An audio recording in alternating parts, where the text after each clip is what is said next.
എല്ലാവർക്കും നമ്മുടെ പുതിയ വീഡിയോയിലേക്ക് സ്വാഗതം. നമ്മൾ ജർബറ, ജമന്തി അങ്ങനെ പോലുള്ള ചെടികൾ നമ്മൾ നഴ്സറിയിൽ നിന്ന് മേടിച്ചിട്ട് പെട്ടെന്ന് നശിച്ചു പോകാറുണ്ട്. അതിൻ്റെ പ്രധാന കാരണം ഈ ചെടികളൊന്നും വളർന്നത് നമ്മുടെ ക്ലൈമറ്റിൻ്റെ അതേ താപനിലയിലായിരിക്കത്തില്ല. അപ്പോൾ നമ്മൾ ശ്രദ്ധിക്കേണ്ട കാര്യം, കടയിൽ നിന്നൊരു ചെടി മേടിച്ച് കഴിഞ്ഞാൽ ഒരു 2-3 ദിവസം നമ്മളത് വെയിൽ കുറഞ്ഞൊരു അന്തരീക്ഷത്തിലേക്ക് മാറ്റി വയ്ക്കുക. നമ്മുടെ താപനിലയുമായി ആ ചെടി നല്ല ഇണങ്ങിയതിന് ശേഷം നമ്മളതിനെ റീപ്പോർട്ട് ചെയ്യണം. റീപ്പോർട്ട് ചെയ്യുമ്പോൾ ജർബറയൊക്കെ റീപ്പോർട്ട് ചെയ്യുമ്പോൾ ശ്രദ്ധിക്കേണ്ടത് ചകിരിച്ചേറിലായിരിക്കും കൂടുതലും ജർബറയൊക്കെ നട്ടു വരുന്നത്.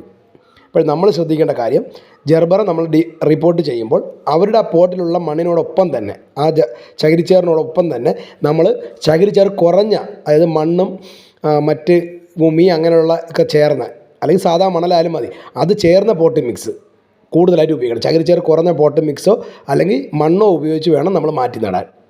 അപ്പോൾ അതിൽ ഓൾറെഡി ചകിരിച്ചേറുണ്ട്, അപ്പോൾ വെള്ള ഈർപ്പം പിടിച്ചു നിർത്തും.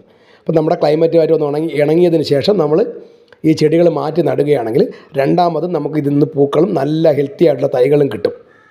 രണ്ടാമത് പൂക്കൾ കിട്ടുമ്പോൾ നമ്മൾ കുറച്ച് DAP-യോ അങ്ങനെയുള്ള വളങ്ങളോ അല്ലെങ്കിൽ നമ്മൾ മുമ്പ് വീഡിയോയിൽ പറഞ്ഞിട്ടുള്ള ജൈവ വളങ്ങളോ കൊടുത്താൽ മതി. അപ്പോൾ എല്ലാവർക്കും വീഡിയോ ഇഷ്ടപ്പെട്ട് കഴിഞ്ഞാൽ മാക്സിമം ഒന്ന് ഷെയർ ചെയ്യുക.